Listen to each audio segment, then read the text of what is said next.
O nosso tema de hoje, gente, é para responder e-mails de José Olívio Mascarenhas, do Rio de Janeiro, Humberto Trindade da Rosa, de Mogi das Cruzes, em São Paulo. Zoé Vasconcelos Torres, de Uberlândia, em Minas Gerais. Cícero Moscovis de Barros, de Vila Velha, no Espírito Santo. Washington Vilela Assunção, de São Paulo, capital. Lídio Canenberg Alves Ribeiro, de Pelotas, no Rio Grande do Sul. Helena Maria Vargas, de Maceió, no Alagoas. Sérgio Antônio Sampaio, de São Paulo, capital. Neuza Roriz, de São Paulo, capital também. Maurício Drummond, de Santo André. Então vejam aqui mais uma vez a importância do Brasil todo participando com essas perguntas aqui. Olha as perguntas, gente. Professor, estamos em guerra disfarçada de paz. É guerra no trânsito, é violência nas cidades. Resido em São Paulo e não tenho tido coragem de sair à noite no meu bairro. Olha outro, e todos os e-mails, como eu sempre explico, são longos. Eu tiro aqui o trecho referente, ao nosso programa. Quando pensávamos que o século XXI seria o século da paz, estamos numa iminência de guerra mundial. Oriente Médio, Coreia do Norte, Mar da China, etc, etc. E me diz esse professor aqui, de uma forma muito longa, uma explicação muito boa sobre o momento atual. Olha outro, a paz é uma utopia. A ONU comemorou o Dia Internacional da Paz em setembro e perdeu tempo e saliva com tanto discurso sem resultado algum. E aí conta a opinião dele. Olha outro, a indústria bélica é uma das maiores do mundo e nunca deixará o mundo ter paz. Olha outro, talvez devêssemos tentar, achei interessante, talvez devêssemos tentar parar de falar em paz para ver se ela acontece. E muitas perguntas referentes ao mesmo tema. Então o nosso tema de hoje é a paz como caminho e os caminhos da paz. A paz é o caminho, vocês lembram? Foi Gandhi que disse que o caminho não é a paz, a paz é o caminho. Então é uma coisa muito forte que ele disse. E é realmente o que está acontecendo no mundo de hoje. Quer dizer, nós estamos precisando de paz, mas a paz que a gente está precisando não é só a grande ausência de guerra, de guerras internacionais, de guerras mundiais. Nós estamos vivendo o maior período da história sem guerras mundiais, não é verdade? Quer dizer, agora eu pergunto para vocês, será que nós não estamos precisando da paz nas cidades da gente, a paz na empresa da gente, a paz na família da gente? Será que a gente não devia ampliar os limites do que a gente chama de paz? Para não só um dia de trégua nos grandes conflitos armados internacionais, mas será que a gente também não tem que pensar seriamente em se desarmar? Nós, na verdade, pararmos com essa violência, com essa virulência verbal que nós estamos tendo às vezes, essa de comportamentos e atitudes. Eu vi outro dia um videozinho de dois cadeirantes entrando no ônibus em Londres. Quer dizer, um não dava lugar para o outro, até que eles entraram numa luta, caíram os dois cadeirantes, dois senhores, duas pessoas já de idade, um mais velho, outro mais jovem, mas, meu Deus, não pode ceder o lugar para ninguém, nem para subir no ônibus. Quer dizer, então, como que está esse mundo? Será que nós não estamos, como disse aqui o telespectador, nós estamos vivendo um estado de guerra, na verdade, e a gente falando em paz, quer dizer, como conseguir? Será que a paz exterior, ela também não depende fundamentalmente da nossa paz interior? E como é que a gente consegue essa paz interior no mundo extremamente competitivo, no mundo materialista, no mundo difícil como esse que a gente está vivendo? É isso, esse é o tema, quer dizer, a paz como caminho e os caminhos da paz. Vamos ver um pouco mais em seguida.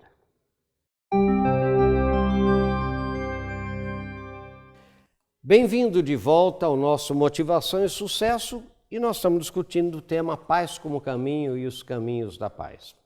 Vocês sabem que dia 1º de janeiro é o Dia Mundial da Paz, né? E dia 21 de setembro é o Dia Internacional da Paz pela ONU. Né? Esse dia foi criado como um dia de trégua, em todos os conflitos. Né? Foi uma proposta de um jornalista e que foi adotada pelas Nações Unidas. Então, será que isso funciona? Então vejam aí um texto, como sempre a gente tem, imprima. Se você não quiser imprimir, repasse, mas leia e pense principalmente. No dia 21 de setembro se comemora o Dia Internacional da Paz, instituído pela ONU em 1981. A ideia é que nesse dia cessem todas as guerras e toda a violência. Em 21 de setembro de 2006, para vocês terem uma ideia, por ocasião do Dia Internacional da Paz, Kofi Annan, que é então secretário-geral da ONU, afirmou: há 25 anos a Assembleia Geral da ONU proclamou o Dia Internacional da Paz como um dia de cessar fogo e de não violência em todo o mundo. Desde então, a ONU tem celebrado esse dia cuja finalidade não é apenas que as pessoas pensem na paz, mas sim que façam também algo concreto a favor da paz. Isso que disse o secretário-geral. Assim, a ONU pede que no mundo inteiro as pessoas façam algum gesto, debate, proposta em favor da paz. Em alguns países as pessoas se vestem de branco nesse dia, em outros há espetáculos teatrais em favor da paz, etc. Isso tudo acontece em setembro todos os anos, né? E no dia 1º de janeiro é o Dia Mundial da Paz, instituído pela Igreja, né? Então vejam vocês aqui, olha, o problema, eu continuo aqui, é que todos os filósofos afirmam que a paz exterior é consequência direta da paz interior, e a paz interior é conseguida através do ensinamento e da prática das virtudes. Portanto, só haverá paz duradoura e permanente quando os homens colocarem a vida a serviço de valores permanentes e não transitórios. O grande problema é que a sociedade atual valoriza somente o transitório, dinheiro, fama, poder. As pessoas investem toda a sua energia na conquista de bens transitórios. O mundo se esqueceu dos valores permanentes, o mundo se esqueceu das virtudes. A cada dia que passa, as pessoas se afastam desses valores que sempre foram insistentemente ensinados pelas religiões superiores. Desligados da fé e das religiões, o homem se transformou num ter humano em vez de ser humano, ou até mesmo num fazer humano em vez de ser humano, um ativista e materialista. Falar em virtudes e valores virou politicamente incorreto, e as pessoas que alicerçam suas vidas em virtudes e valores elevados são taxadas de antigas, foras de época, desatualizadas, e ficam até acovardadas em proclamar essas verdades permanentes. O que os mais respeitados filósofos contemporâneos afirmam é que enquanto o materialismo, o consumismo desenfreado, a visão errônea do laicismo radical, o próprio hedonismo prevalecerem, não haverá paz no mundo. Tudo não passará de um discurso vazio e falso enquanto as pessoas não fizerem uma mudança interior radical. E eu termino com um pense nisso. Daí eu faço uns pense nisso aqui, olha. O que você e eu podemos fazer concretamente pela paz? Sabe, paz que eu quero chamar é aquilo, ampliando os limites do conceito de paz. Paz na família, paz no trânsito, paz na empresa, paz no nosso departamento da empresa, paz na nossa associação não é? Principalmente no trânsito, né, gente? Que loucura. Se paz exterior é consequência da paz interior, o que fazer para termos mais paz interior? Isso eu penso nisso. Outro pense nisso. Como vencer as tentações de um mundo excessivamente materialista?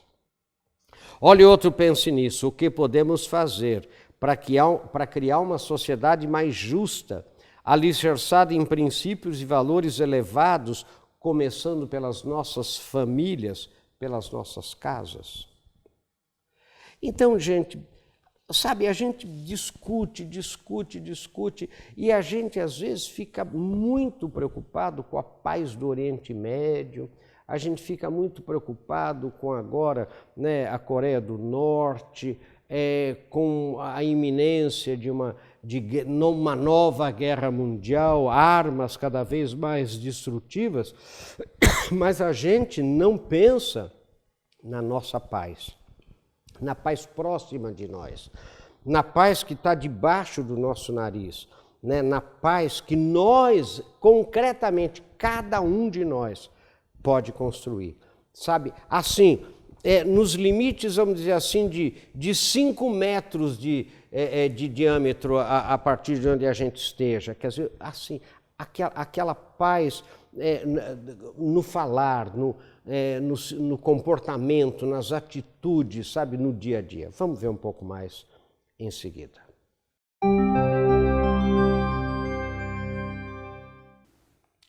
Bem-vindos de volta. Nós estamos discutindo hoje no Motivação e Sucesso a paz como caminho, os caminhos da paz. Sabe, de repente a gente vê, né, gente, Gandhi, de repente a gente vê Luther King, de repente a gente vê Madre Teresa de Calcutá, de repente a gente vê o Papa falando, líderes religiosos falando no mundo inteiro sobre a paz. Né? A ONU, o secretário-geral da ONU, agora, né, o nosso querido secretário-geral que é português, falando sobre a paz. Mas o grande problema é que a paz tem que começar realmente com cada um de nós, cada um de nós. Sabe, gente, o que eu vejo é que a virtude da paciência se esgotou. Ninguém mais tem paciência. Eu vejo, por exemplo, no trânsito, né, as pessoas não admitem ficar atrás de algum carro, quer dizer, elas têm que passar na frente, elas têm que podar, elas têm que buzinar, elas têm que... Vejam no trânsito, as pessoas não dão passagem para uma outra que queira entrar, sabe? Você não para, você não... Tá todo mundo muito atrasado, eu tenho a impressão disso. A gente perdeu a paciência, a gente perdeu a generosidade, a gente perdeu a polidez, a gente perdeu aqueles conceitos básicos de educação, o com licença, por favor, obrigado. A gente não pede mais desculpas para nada, a gente não pede mais com licença, sai daí. Se vejam num supermercado, gente, vejam uma fila de caixa do supermercado, é uma pequena guerra, sabe? As pessoas ficam olhando e as pessoas querem falsear. Está lá 10 itens, a pessoa está ali com 20 na fila, quer dizer, e o outro então já chama o supervisor e aí já dá um piti ali na fila. Gente do céu, quer dizer, até quando? Quem está ganhando com isso? Nós é que estamos perdendo, a sociedade como um todo, o ser humano. A gente realmente está vivendo, como disse o telespectador, a gente vive em estado de guerra. Sabe, a gente está sempre uma competição desenfreada. Quem falou primeiro, essa ideia é minha. Nas empresas, gente, furtar ideia alheia é uma coisa hoje tão corriqueira. O subordinado dá uma ideia para o encarregado chega para chefias dizendo que a ideia foi dele. Sabe, um furto de ideias incrível. Nas escolas está acontecendo isso. Professores, gente, furtando, sabe, teses de alunos e publicando como deles. Quer dizer, isso é uma denúncia mundial, não é no Brasil, não, é mundial. Sabe, quer dizer, então, o que está acontecendo? Quer dizer, falta o quê? Faltam virtude, a virtude da paciência, a virtude da tolerância, a virtude da generosidade, sabe, a virtude da verdade, da honestidade. Quer dizer, agora, de repente, um mundo sem virtudes, agora eu pergunto a você, telespectador, você que está me ouvindo aí, quem hoje fala em virtudes? A não ser o professor Marinho, sei lá quem, 3 ou 4, quer dizer, porque quem sempre falou disso foram as religiões, sabe? As grandes religiões é que batiam em cima das virtudes. Agora, o mundo virou sem religião, quer dizer, então, eu pergunto, quem fala? A escola fala. Vejam, por exemplo, a guerra que você tem nas escolas, né? Nas escolas públicas, nas escolas. Vejam, sabe, as famílias, como é que elas estão. Então, a gente vai ter que... Porque é o seguinte, então perde. Ninguém está ganhando. Então, a paz como caminho e os caminhos da paz, vamos lembrar o que dizem os filósofos todos, né? A paz exterior é uma consequência direta da paz interior. E a paz interior você consegue através da prática das virtudes. Sabe, quer dizer, então, agora, quando você tira as virtudes, né, permanentes, né, os valores permanentes à sua frente e pauta a sua vida por valores transitórios, materiais, fama, poder, dinheiro, bens materiais, daí nós entramos numa sociedade onde todo mundo perde, onde ninguém ganha. Então vejam, desde respeito ao meio ambiente, sabe, a gente fala muito, né, mas a gente precisa ter uma coerência entre o discurso e a prática. E a prática da paz a gente tem que começar pela gente, cada um de nós, como perguntaram a Madre Teresa. Não acha que tem que reformar o mundo? A senhora não acha que tem que reformar a Índia? Ela falou, acho. E como é que a gente começa? Ela falou, por mim e por você. Essa é a grande verdade. Pense nisso, sucesso. Até o nosso próximo encontro, se Deus quiser.